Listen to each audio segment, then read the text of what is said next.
Hello, I'm Trevor All. Today on ABC News Live, new explosions rocking the heart of Ukraine's capital. Kamikaze drones striking Kyiv, sending emergency workers frantically searching for survivors. This as NATO kicks off nuclear training exercises in Europe as Russia prepares for its own nuclear drills. And the countdown to midterms, now just over 3 weeks away, the high-stakes race in Georgia, where that Senate race could possibly determine which party has control. Our Rachel Scott is live in Atlanta. In over-the-counter hearing aids available today for the first time ever. What it means for millions of Americans, what you need to know about these major changes that could save you thousands of dollars. But we begin with the war in Ukraine and the new Russian kamikaze drone strikes on Kyiv. Ukrainian officials say the Ukrainian capital was hit by a wave of those drones, damaging residential buildings and sending emergency workers searching for survivors. It comes as the U.S. and NATO begin nuclear drills today, and they take place amid Russia also conducting its own nuclear exercises. Our chief foreign correspondent, Ian Pannell, is in Ukraine with the latest. As the Ukrainian capital's attacked again, NATO kicks off nuclear training exercises in Europe. The pre-planned drills taking place in Belgium, the North Sea and the United Kingdom, involving 14 countries with up to 60 aircraft, including US B-52 long-range bombers. Russia's holding its own nuclear drills this month, likely to also include live missiles like previous years. Vladimir Putin stoking nuclear fears recently over US and NATO support for Ukraine, calling a direct conflict a very dangerous move which could lead to a global catastrophe. Now the Kremlin sending almost 9,000 soldiers to Belarus to allegedly protect its strategic border it shares with Ukraine. Soldiers and equipment seen here arriving by train to join a Russian-Belarusian joint force, stoking fears of a potential new front in the war. But despite the outward shows of strength, Russia facing mounting internal issues with their military recruitment and morale. The Washington Post reporting men of fighting age are being taken from the streets and their places of work, coerced to join the fight, and Russia even forced to recruit from its own prisons. President Zelensky saying, this is how the Russian state is sponsoring terror. It's looking for killers in prisons and promises them freedom if they kill again. This as Russia admits 2 volunteer soldiers from an ex-Soviet nation attacked one of their own military bases over the weekend where new recruits were training, leaving 11 Russian soldiers dead, 15 wounded. Well, Vladimir Putin clearly having problems domestically, but also here on the ground in Ukraine. Up until a few weeks ago, this town was occupied by Russia, but the Ukrainians are advancing, the Russians are retreating, and that's why we're seeing Putin resorting increasingly to the use of drones and missile strikes against innocent civilian targets. Ian Pannell for us in Ukraine. Ian, thank you.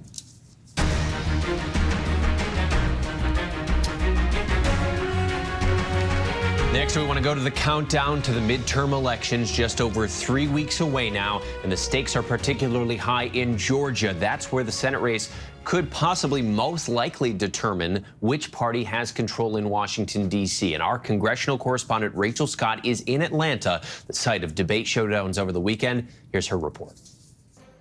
The early voting kicking off in Georgia. Republican Senate candidate Herschel was a no-show in the second scheduled debate. I think that half of being a senator is showing up. That's half of life. On stage, an empty podium. Democratic incumbent Senator Rafael Warnock taking every opportunity to call out his absence. If Mr. Walker were here, I'd ask him about this disturbing history of violence that we've seen from him. And we're not just talking about one woman, but multiple women. Walker has denied some of those allegations. The former football star only agreed to debate once this weekend, showing up to an earlier event where he repeatedly tried to link Warnock to President Biden and soaring inflation. This race ain't about me. It's about what Rafael Warnock and Joe Biden had done to you and your family. That debate turning personal. Warnock insisted his rival has a problem with the truth. One thing I have not done, I've never pretended to be a police officer. You know what's so funny? I am with many police officers. Walker has falsely claimed that he worked in law enforcement. He hasn't. The staunch anti-abortion candidate was also confronted about allegations he paid for a woman's abortion. That's a lie. And on abortion, I'm a Christian. I believe in life. And let's bring in our congressional correspondent, Rachel Scott from Atlanta. Rachel, I know just this morning you actually had a chance to speak with Senator Rafael Warnock. Any big takeaways from that? Hey, Trevor. Yeah, well, early voting is officially underway here, and Senator Warnock came to this polling location to cast his own ballot in this race. We had an opportunity to catch up with him afterwards, and I asked him a question that's on the mind of so many voters that we have been speaking to here, and that is the economy and inflation. In polls, it is the top issue for Georgia voters. We know it's very similar nationwide, and so I asked him a question about, whether or not voters can continue to trust him, give him a second chance. Democrats have control of the White House. They have control of Congress, but we have seen inflation soar.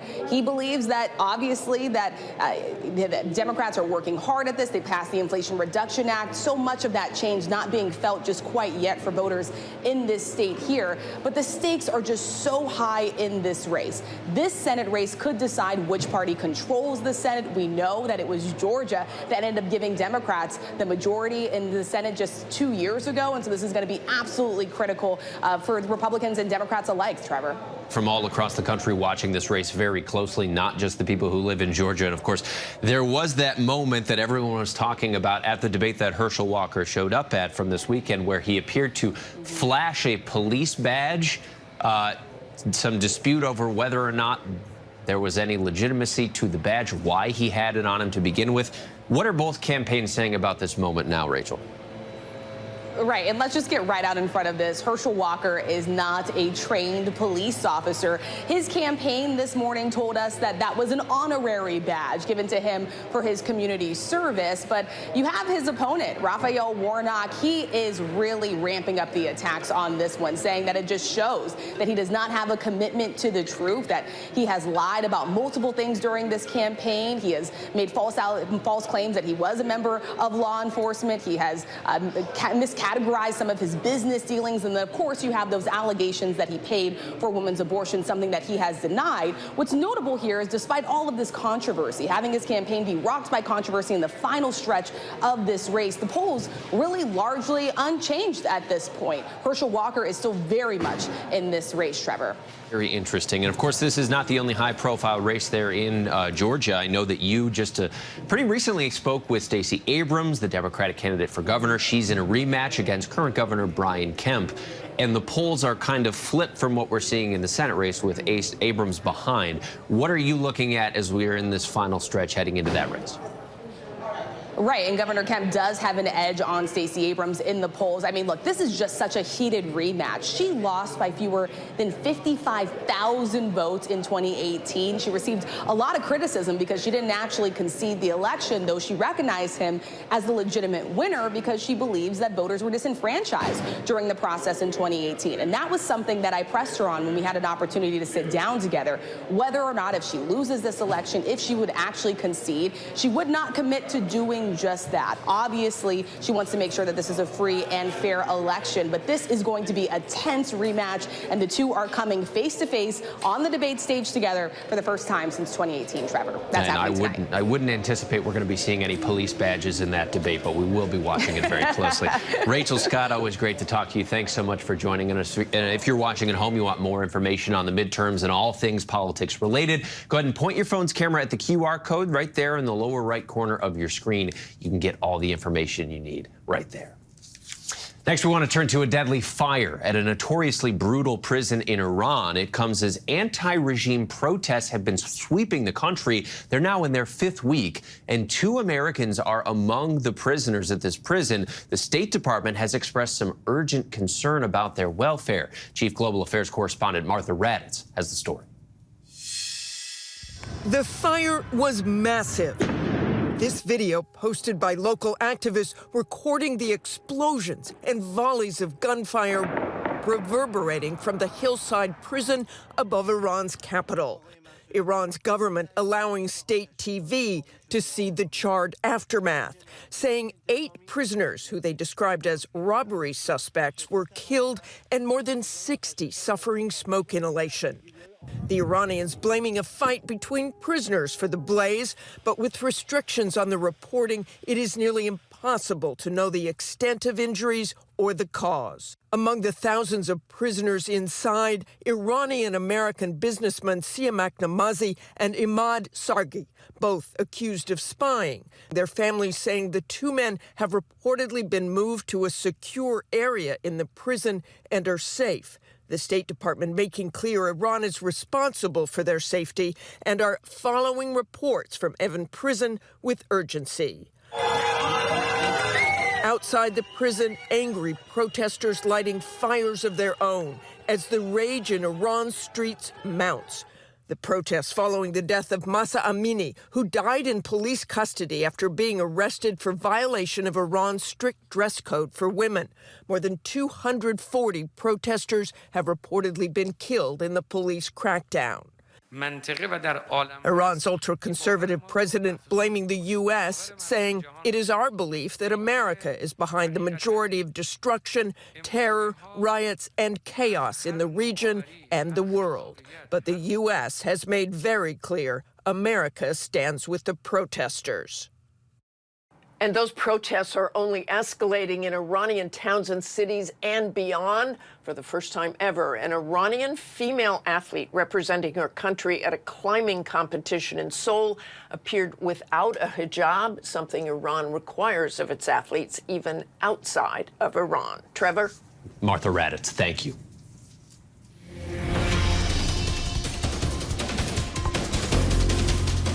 Well, it's now been more than 2 weeks since Hurricane Ian's historic landfall in Florida, and much of the southwestern part of the state is, of course, still working to rebuild those many communities which were destroyed by the storm.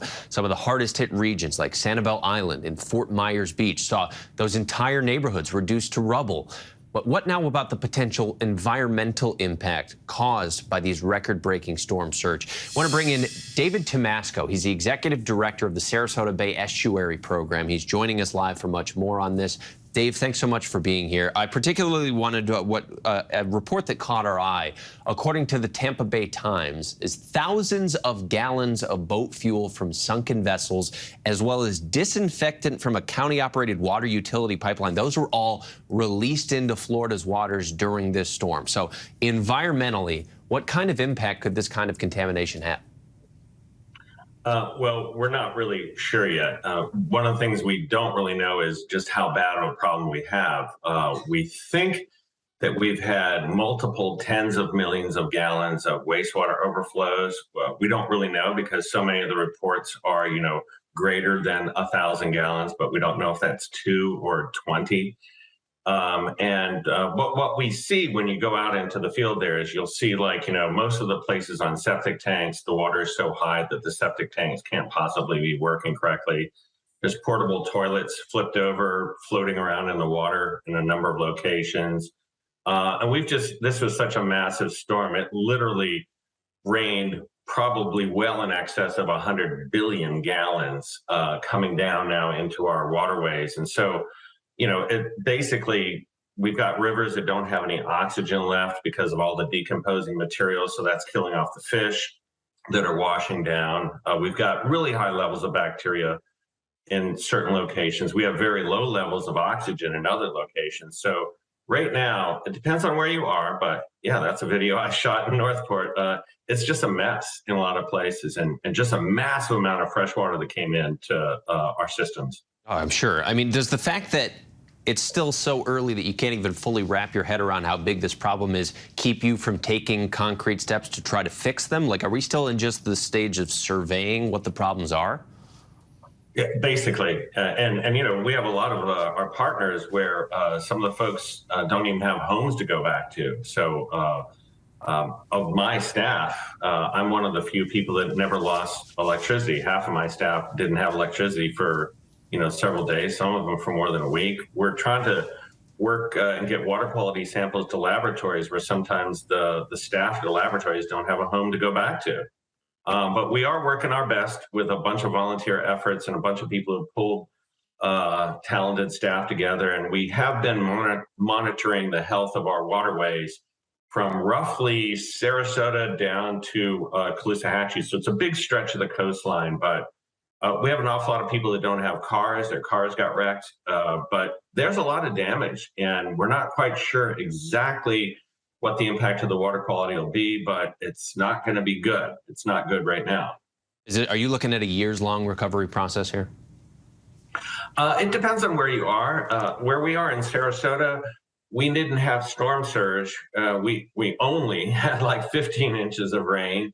And we didn't have as strong of a wind that actually we had farther south. So the worst case scenario is when you have wind so strong that it blows all the leaves off of the trees and tips the trees over. Because think about like a compost heap, you know, and all that organic material decomposing underwater. And in large stretches of our watershed, we've got basically all this decomposing vegetation, dead fish, no oxygen, high bacteria. And in other places, it's not so bad. So the recovery is going to depend upon where you were. The closer you were to the eye wall, the closer you were to the storm surge, the worse the water quality is going to be and the longer it's going to take. All right, David Tomasco, we really appreciate your time, and we wish you and that entire portion of Florida well in that recovery. Coming up here, over-the-counter hearing aids now available for the first time ever, how you could save thousands of dollars when we come back.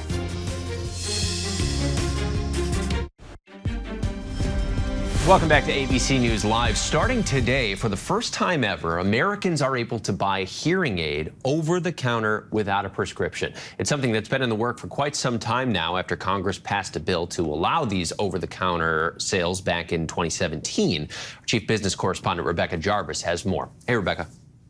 So before today, in order to get a hearing aid, you'd have to go see a licensed professional for a hearing screening and then get a prescription. And according to the National Institute on Deafness and Other Communication Diseases, under this process, just 30% of the people over the age of 70 who could benefit from hearing aids ever use them. For people under 70, the number was just 16%, and this should make it much easier for people to get hearing aids. It will also make it cheaper, too. Hearing aids are a pricey proposition. Between that medical exam and the actual hearing aid, costs can run upwards of $5,000 or more, depending on which device you choose. President Biden says with these new FDA rules, Americans will save $3,000 on a pair of hearing aids, and people can save even more if they opt for the lowest end hearing aid, which starts at $200 a pair.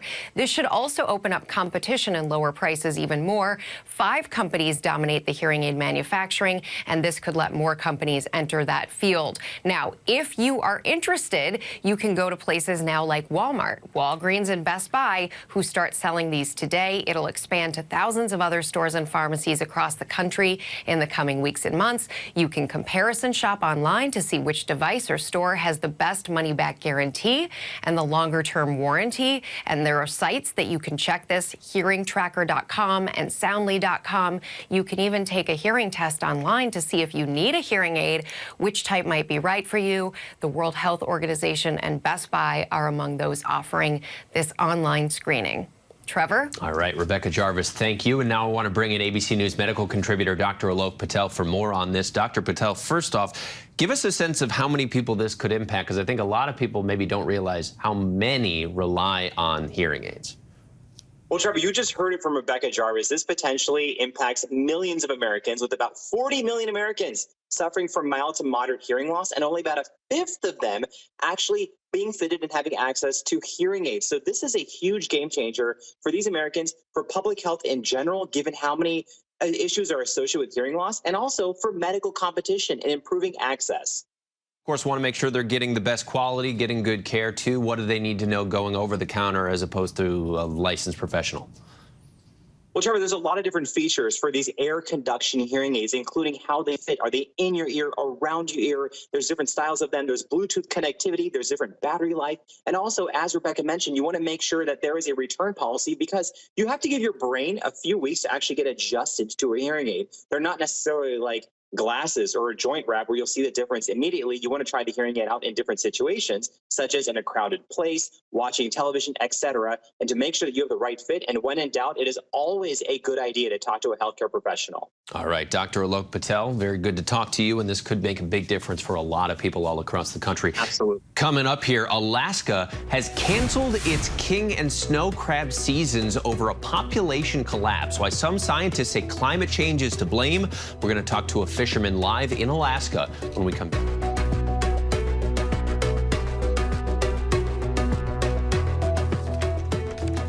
Welcome back. We're following some big news out of Alaska, where their king and snow crab seasons have been canceled because of what biologists say is a population collapse. So now we want to bring in Gabriel Proud. He's a third-generation fisherman joining me live from Kodiak, Alaska. Gabriel, we appreciate you making the time for us. Canceling something like this seems like it could have an enormous impact. What does it mean for you and your family business? Yeah, good morning. Thanks, Trevor. Thanks for having me here. Tremendous impact, not just for my family, my brothers, and my father as well. We're 50% owners in our family vessel, so it's a family operation, but it's a tremendous impact on the industry in general. You know, we have about 60 vessels that fish in the Bering Sea, snow crab and king crab fisheries each year. So each and every one of those are going to have families affected, children, not to mention the communities where they deliver the crab and the taxes they get from delivering it there, the processors and all the just crew members are going to be greatly affected from this collapse and closure of the snow crab that no one really knows for sure why happened. I'm sure that all the people that made this decision know that impact, and I'm wondering, it doesn't. I'm sure it doesn't come out of nowhere, Gabriel. Have you noticed a drastic change maybe in the population over the past several years or more?